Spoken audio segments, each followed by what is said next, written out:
very important as a parent or even as a school administrator that you're not really dealing with this alone. There are things available in our community to assist, whether that is a community mental health center that might be down the road from where you live or from where the school might be. It might be through an organization such as Mindpeace that really helps hook mental health providers with students. It could be a hospital that I work in that provides emergency care or care for young people that are in serious conditions. But it's very important that also we realize that it's not just mental health professionals that help. It's oftentimes school administrators. It could be coaches. It could be caring teachers at school.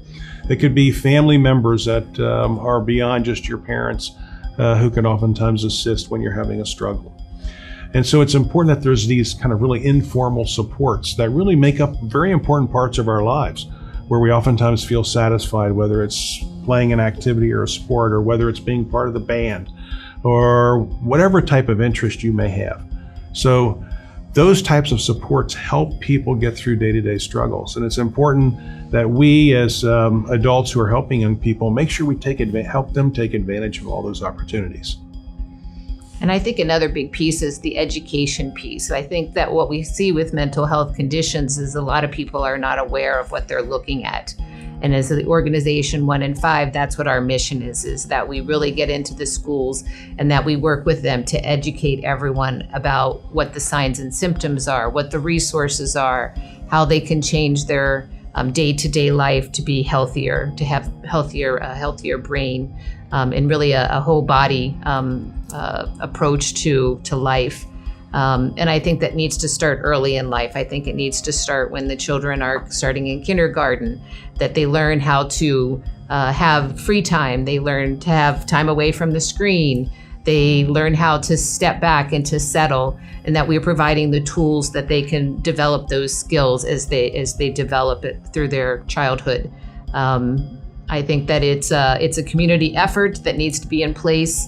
All of these organizations coming together, I think it's critical that you look at the whole body, you look at the whole person, what pieces need to be in place to educate from kindergarten all the way through, that people know what they're looking at, and then they know the steps to take to actually deal with it. Yeah, I think it's a very important point that really such a community-based organization such as 1 in 5, it really has helped, I think, in the community it's originated in, really helped establish a culture change. Mm-hmm. And it's not just schools or it's not just teachers, it's really the whole community. And I think people are beginning to speak a common language about getting kids the help they need. Right. And so it's really opened up a lot of doors and really have removed a lot of the obstacles that families and young people face to kind of getting the care that perhaps they require. One thing that we've done that it's been incredibly successful is we've done a series of videos where youth are telling their stories about their mental health struggles. We had one that we did last week. 45,000 people watched that video. Kids are interacting with each other in a way that historically hasn't happened, where they're saying, I didn't know that you struggled like this. This is really helpful to me. This is normalizing that conversation in a way that hasn't happened. And I think that normalization of the conversation is very, very important going forward.